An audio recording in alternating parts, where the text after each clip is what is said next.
All right, for a closer look at the impeachment legal battle, we want to bring in former Justice Department National Security Prosecutor Joseph Moreno. He is joining us now from Washington, D.C. So, Joseph, how successful have Democrats been at presenting their case in proving that President Trump abused his power? There have been a lot of, even Republicans, it's been reported that Lindsey Graham sort of gave a pat on the back to Adam Schiff. He's sort of been masterful in presenting. You can see the former prosecutor in him presenting the evidence, such as they have, to the full Senate. Good morning, Vlad, and good morning, Anne-Marie. Great question. I think it really comes down to how do you measure success? If success is measured in putting on a solid, comprehensive, factual case, the Democrats did a great job, and Adam Schiff definitely stood out. And I think he is right to get those accolades because it was a grueling presentation, and he got through it along with his colleagues. In that respect, it was long, as Nancy alluded to.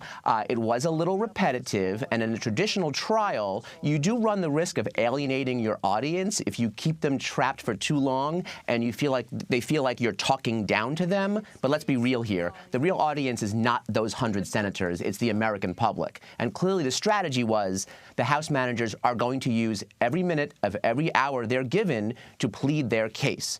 Now, if you measure success in terms of changing minds, I'm not sure about that. And that might not be anyone's fault because it might just be an impossible task. Look, Republicans have broadcast from the beginning they are not impressed with this case. And so in that respect, probably no amount of evidence and witnesses and honed arguments is going to change that. So again, within the confines of that structure, the real audience probably is the American people here. And so therefore, Democrats will have the high ground in saying, look, just because Republicans were closed-minded in terms of witnesses and in terms of their ultimate vote, doesn't mean this wasn't a righteous, principled case. So, Joseph, the Democrats argued yesterday that there was no evidence or proof that former Vice President Joe Biden acted improperly by firing Ukrainian prosecutor Viktor Shokin, who was actually investigating Burisma. This is part of President Trump's sort of central defense. I'm curious what you made of that argument, because, you know, whether the vice president and his son were doing anything nefarious is actually not part of the articles of impeachment, right? So they didn't really have to bring up the vice president in order to prove obstruction, right? Is it obstruction of Congress? What were they doing yesterday? Obstruction of Congress? Yes, it was abuse of power. Abuse of power. So I got my two, yeah. So they were trying to argue abuse of power. So they didn't actually have to bring up Biden at all, but they chose to. What do you make of that? Anne-Marie, there's a tactic, whether you're in a debate or whether you're at a trial, that rather than hide from an issue that you know your opponent is going to use, you get out in front of it, right? You define the issue before allowing your opponent to do that. And I'm sure that's what they were going for yesterday.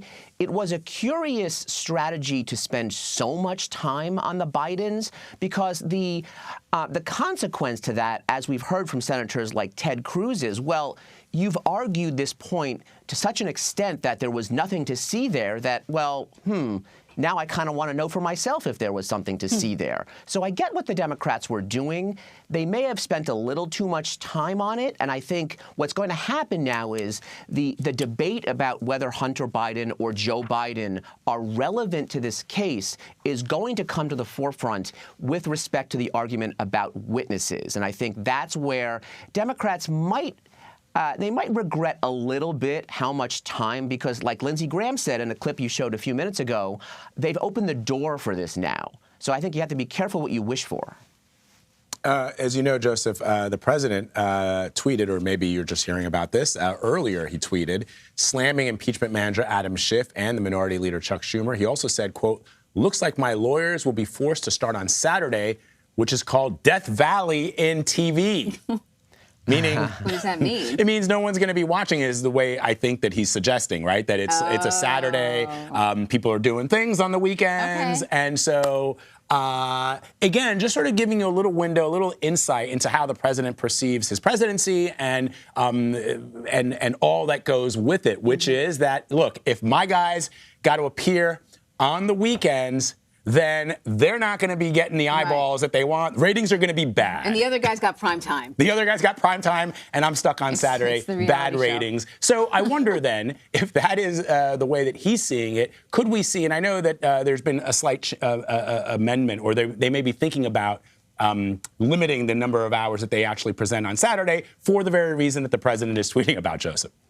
Yeah, Vlad, I heard about that plan as well. I mean, it might be a nod to the president to kind of shift his defense to prime time, like you say. It might be a well-needed break for these senators to be able to have a short day on Saturday and then go home for the rest of the weekend and pick it up again on Monday. But you're right, though. This president sees things not so much through a legal lens, but through a public relations lens. He's a very media-savvy guy. And so for him, it doesn't surprise me that his first thought is not so much the substance of what's being argued, but when it's being argued and who's watching.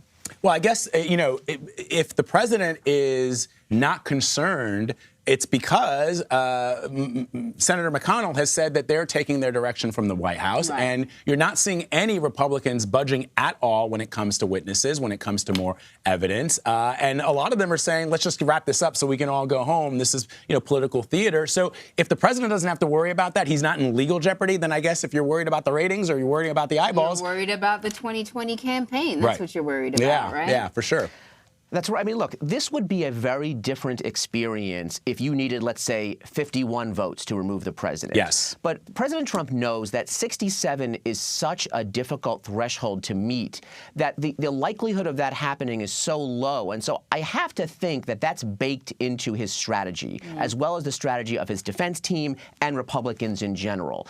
They assume that they know the outcome, and they can be a little cavalier about how they conduct themselves, about how they vote on witnesses, and I'm assuming they're counting on people, while there might be a lot of eyeballs on this right now, maybe forgetting about this a few weeks from now. I can't imagine Democrats will allow that to happen on the campaign trail, but Republicans, like Lindsey Graham just said, they want to get this over with. And so I have to think that whether we see witnesses or don't see witnesses, whether we go far into next week or just midweek, you're going to see a vote soon to dismiss one or both of these articles. That's a great point. That's an interesting prediction. Great point. When we talk about people on the campaign trail over and over again, the issues are it's not impeachment. No, Dave Weigel had an op-ed today in the Washington Post where he specifically talks about that when the candidates are out there talking to voters in Iowa, for example, impeachment, they've actually already assumed that the president's going to be tweeting, the president's going to be saying things that they disagree with, and they want to focus on the candidates and what they're going to be able to accomplish if they receive the nomination in 2020. Joseph Moreno, always great to have you, man. Some great points there. Thank you. Thanks, Vlad. Thanks, Anne-Marie. Always great to join you. Have a nice weekend. You too.